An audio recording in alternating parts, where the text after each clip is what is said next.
नगरीतील सर्व जनता जी तृप्त होतो। राजा जनकाला समजलं की विश्वामित्रासोबत दोन राजकुमार आलेले आहेत। जनक राजांनी सुद्धा आमंत्रण दिलं। विश्वामित्रजी श्रीराम आणि लक्ष्मण जनक राजाच्या राजवाड्यामध्ये गेलेले आहे। आदर सिद्ध झालं, पूजन झालं, बसलेले आहेत विश्वामित्रजी समोर। जनक राजा बसतात।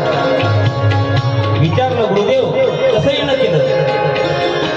सांगितलं की हे दोन जे राजकुमार आहेत हे अयोध्येच्या राजा दशरथाचे दोन मुलं आहेत। एकाचं नाव राम आहे, एकाचं नाव लक्ष्मण आहे आणि यांना घेऊनच मी या ठिकाणी आलेलो आहोत। या ठिकाणी आल्यानंतर समजलं की तुमच्या मुलीचं स्वयंवर आहे आणि या संपूर्ण मिथिला नगरी म्हटली संपूर्ण गडबड पाहिली, समजलं की गडबड स्वयंवराची आहे म्हणून या ठिकाणी दोन्ही राजकुमार आणलेले आहेत। तुमची जर आज्ञा असेल तर या दोन्ही राजकुमारांना स्वयंवरामध्ये या ठिकाणी भाग घेण्याकरता तुम्ही आमंत्रण द्यावं। जनक राजा म्हणाले काही हरकत नाही, हे तर माझं पुण्य आहे की अयोध्येचा राजा दशरथाचे दोन मुलं या ठिकाणी स्वयंवरामध्ये आलेले आहेत, आमचंही भाग्य आहे। राजा जनकांनी रामचंद्र प्रभूंना आमंत्रण दिलं की तुम्ही सुद्धा स्वयंवरामध्ये भाग घ्या। स्वयंवर अशा प्रकारे आहे। प्रभू विचारतात स्वयंवर कसं आहे? जनकजी सांगतात की शिवजींनी माझ्या मुलीला एक धनुष्य दिला होता। ज्या धनुष्याने शिवजींनी त्रिपुरासुराचा नाश केला होता ते धनुष्य माझ्या मुलीला सीतेला शिवजींनी भेट दिलं होतं। ते धनुष्य घेऊन माता सीता खेळायची, त्या धनुष्याचा घोडा करायची, धनुष्यावर बसायची आणि स्वतः धनुष्य उचलून एका जागेवर ठेवायची। पण ते धनुष्याला जर दुसऱ्यानं कोणा स्पर्श केला तर ते धनुष्य जागेवरती हलत नव्हतं, एवढी पावर होती त्या धनुष्याला। आणि तो धनुष्यच मी स्वयंवरामध्ये ठेवला आहे। जो तो धनुष्य उचलेल आणि त्याला प्रचंड लावेल त्याला माझी मुलगी सीता। सर्व राजांना या ठिकाणी आमंत्रित केलेलं आहे म्हणून विश्वामित्रजी श्रीरामचंद्रजी सोबत त्यांची व्यवस्था एका राजमहालात सर्व पाहून घ्या म्हणून प्रभू श्रीराम लक्ष्मण भैया दोन राजकुमार त्या ठिकाणी जनकपुरी फिरण्याकरता निघाले। सुंदर असे बाग बगीचे आहेत, बगीच्यामध्ये फिरत आहे। सीतामाईच्या मैत्रिणीने त्यांनी पाहिलं भगवंताचं स्वरूप एवढं सुंदर होतं। आता ते भगवंताचं स्वरूप आहे कसं राहणार? सुंदर स्वरूप सावळी सुंदर रूप मनोहर राहू निरंतर हृदयी माझे रूप मनोहर सावळी सुंदर राहो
विश्वामित्र आणि लक्ष्मणवैया त्या ठिकाणी आलेले आहेत. आनंद उत्सव आहे.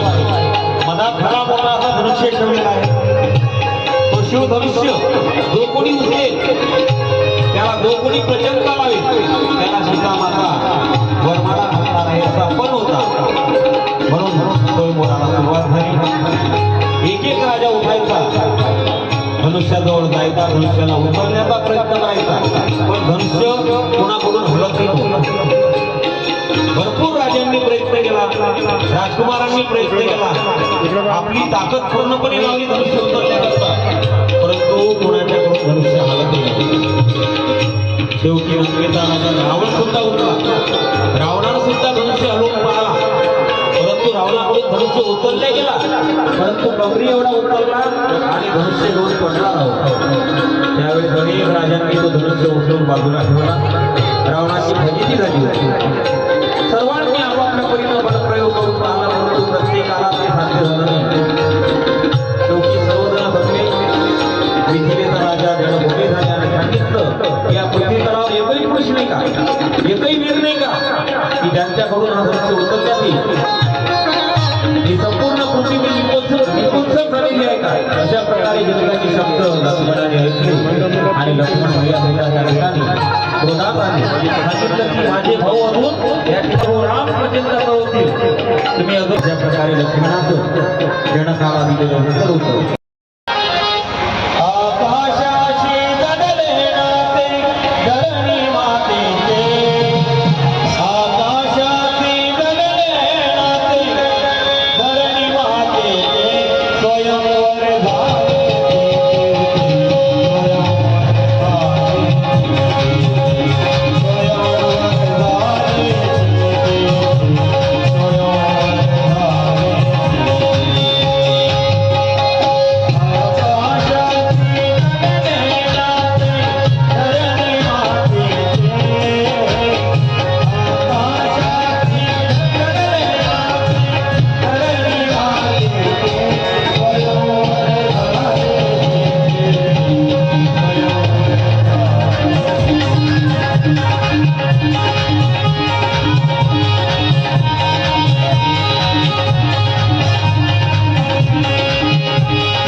धनुष्याची प्रचंडता घेतली आणि धनुष्याला बांधण्याकरता धनुष्याला वाकवलं. जसा धनुष्य वाकवला कराड असा आवाज झाला आणि धनुष्याची दोन तुकडे त्या ठिकाणी झाले. एवढा भला धनुष्य भगवान रामचंद्रजींच्या हातून तुटला गेला आणि धनुष्य भंग पावला. प्रभू श्री रामचंद्रजींचं कार्य पूर्ण झालं. सर्व जनप्रदेशामध्ये आनंद झाला. भगवंतानं दिवस आनंदामध्ये प्रभूंच्या चरणी लीन करायचा आहे. म्हणून हातामध्ये अक्षरा घ्यायचे. मंगलाष्टका होती.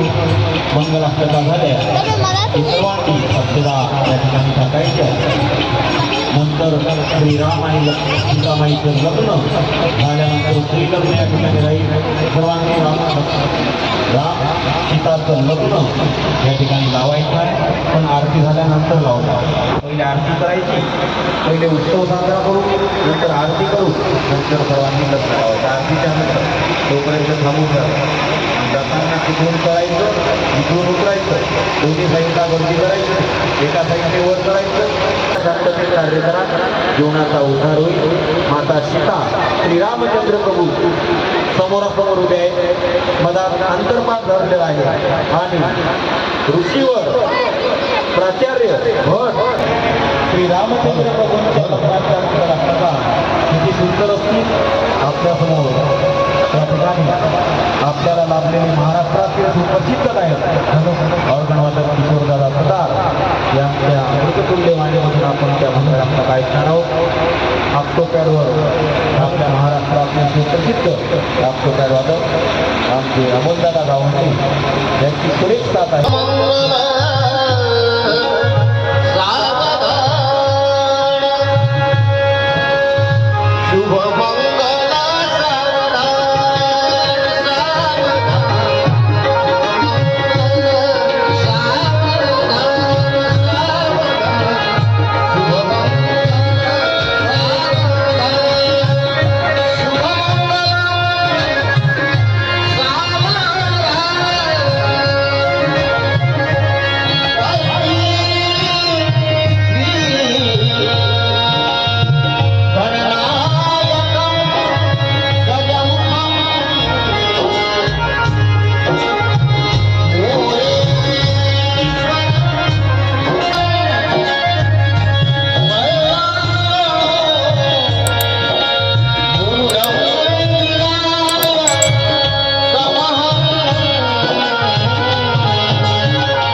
सुंदर रीतीने या ठिकाणी श्रीराम आणि सीतामाईचं लग्न लागलेलं आहे. प्रभू श्रीरामांनी सीतामाईच्या गळ्यामध्ये वरमाला घातली, सीतामाईने सुद्धा प्रभूंच्या गळ्यामध्ये वरमाला घातलेली आहे आणि सर्व मिथिला नगरीमध्ये आनंद निर्माण झालेला आहे. तो आनंद जीवनाचा उद्धार करणार आहे. म्हणून त्या आनंदामध्ये आपल्याला सुद्धा सहभागी व्हायचं आहे. सर्वांनी चहा घ्या. 10 मिनिटात आनंद घेऊ. चहा घेतल्यानंतर नंतर आरती आणि त्यानंतर सर्वांनी लग्न लावायचं.